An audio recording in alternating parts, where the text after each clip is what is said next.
Namaskaram to all Atmas. Today we have celebrated Bogi where we have burned the old things today morning, that is being the tradition being followed. But actually the spiritual and yogic meaning of Bogi is that on this day, the whole year we have accumulated a lot of negative things since last Bogi. We have a lot of negative experiences, negative behavior, negative attitude, negative conduct, and the guiltiness in us, the dejections, depressions, all negative traits, bad gunas, bad experiences stored in the subconscious mind is disturbing our peace. All these things we have to take it away and burn it. Burn means not by putting paper and burning the paper. Burn as such means take a resolution that tomorrow the Thai is being born. From Thai onward, Thai Pirandal Variparakam says, that is, from today I am burning everything. From tomorrow I am going to start a new life full of kindness, full of divinity, full of peace of mind, and full of determination, strong willpower, with all full productive energy. I am going to achieve success in my life. This is the positive thought you should take tomorrow and burn all the negative thoughts today, negative actions, everything, negative behavior, everything has to be burned today. And that is the objective of Bogi followed by Thai. So this brings the Thai பிறந்தால் வழிபிறக்கும். We get a new life started with the pleasantness, with the purity, with the dignity, with the happiness, with peace, everything. So on this Budhwar, as per the Atma Guru's instruction, where we are sharing the 9 religious philosophies of the world, on Budhwar we will take the Buddhism philosophy, where what Lord Buddha has told, what we need to give up on this Bhogi day, what we need to imbibe in us. Lord Buddha has told from in his path of enlightenment. Buddha being a prince, when he left the worldly life, when he decided to break the worldly life, he made 4 great oaths. Similarly, we have to take a oath on this Bhogi day. What is that? To save all people. So, his main objective is to save all people from their sufferings, to bring peace to everybody. To renounce all worldly desires. That's very important. Your desire is the cause for suffering. Desire, when multiplied, it becomes greed. All these things you have to be renounced on this day.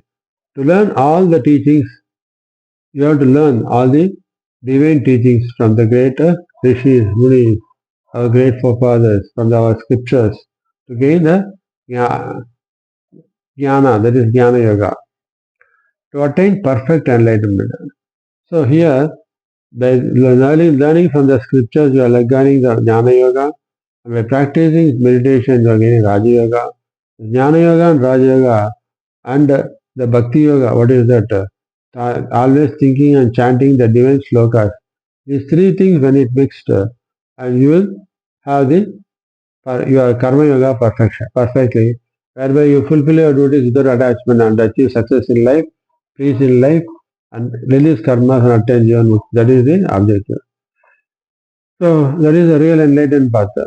These 4 were manifestations of the love and compassion that are fundamental to the nature of Buddhahood. What is Buddhahood means? Buddha is not physical. Buddha means enlightenment. That is the definition of Buddha. So when you have, when you are taken this vow to be free from all worldly desires, save the people, see God in everyone. That is the objective. So this thing is followed, and compassion that are fundamental to the nature of Buddha. Buddha first taught to himself to avoid the sin of killing living creatures. Today what we have to do is, he first taught to avoid the killing of living creatures. He wished that all people might know the blessedness of a long life. So if you kill, naturally you will be killed one day, like that. Similarly, for every action there is an equal and opposite reaction.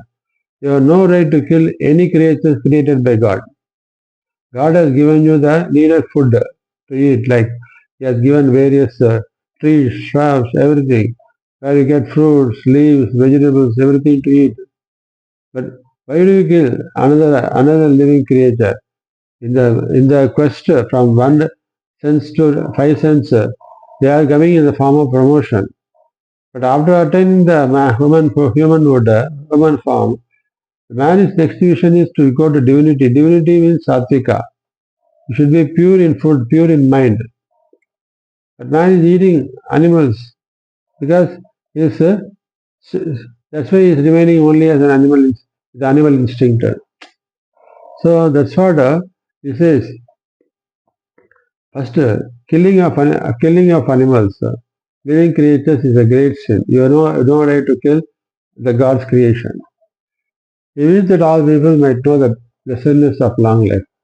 So, by loving every creature of God's creation, we live a long life. Mind will be peaceful, happy. Buddha trained himself to avoid the sin of stealing. He wished that all people might have everything they needed. So, the next important negative quality of sin is stealing. One should not steal another's property because another person has gained out of his hard efforts. You should not go and easily take away with you. That is called stealing, which is a sin, which you should avoid. Buddha trained himself to avoid ever committing adultery.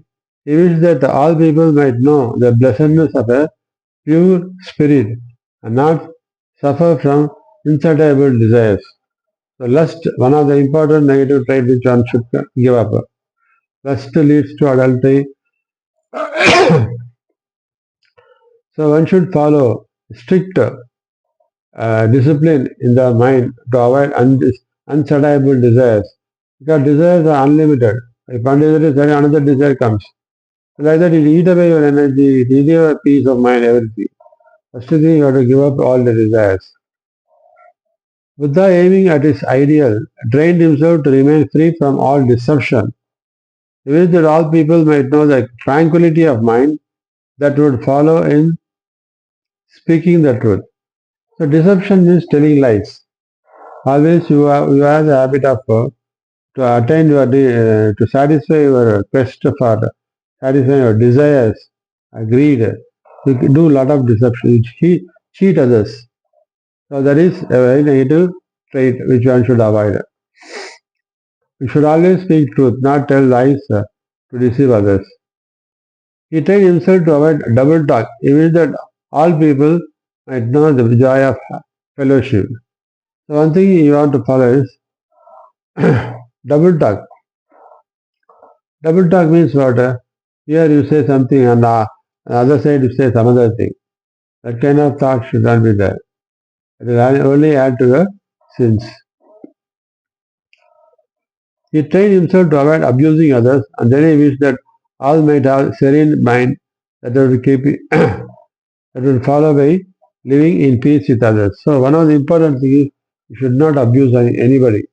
You have no right to abuse any of God's creation. If anything bad happens to him, it's only a part of release of your karma. Yes, God has used him. That's all. So that is the real truth one should learn and gain.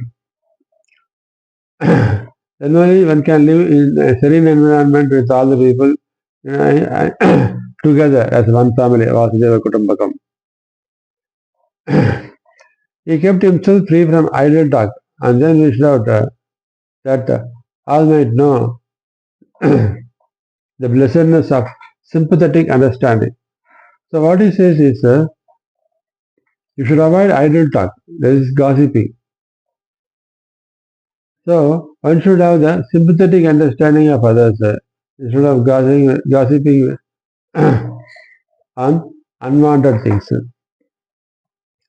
Buddha, aiming at his ideal, trained himself to keep free from greed, and by this virtue deed, he wished that all people might know the peacefulness that would go with this freedom. So, what is real freedom? Real freedom is one should be free from greed. That is one of the important things. One should train their mind to be free from greed. And by virtuous deed, he wished that all people might know the peacefulness that will go with the freedom. He trained himself to avoid anger, one of the important negative pattern. And he wished that all people might love one another. If anger has to go means one should love everybody. If one should love everybody, first they should love themselves. They have to go inside and see God in the and surrender to Him, by which they gain real peacefulness inside them. He trained himself to avoid anger. All people might love one another. When each one love each other, naturally the intention to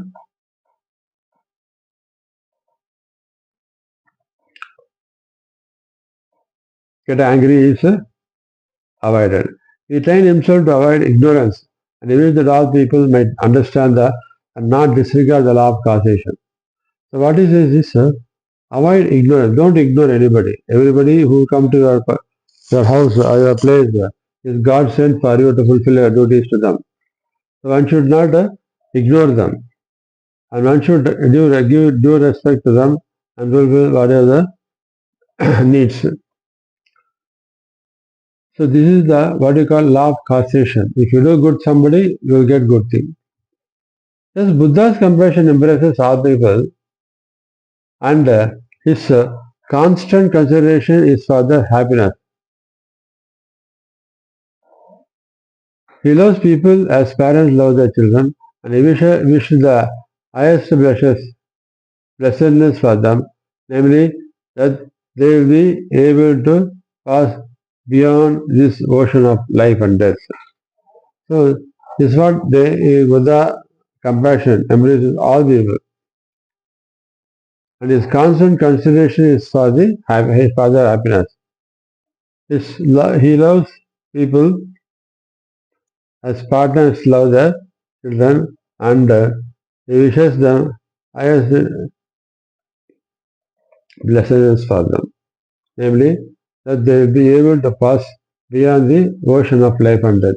So these are some of the good traits Buddha want to imbibe in him before telling it to the people. And he want to experience the real enlightenment that he gets in understanding about our inner traits and avoiding all the negative traits. So that one can lead a peaceful life, successful life, happy life, disease-free life, and carry on the duties by which the spiritually they release all their karmas without attachment and move in the path of attaining mukti.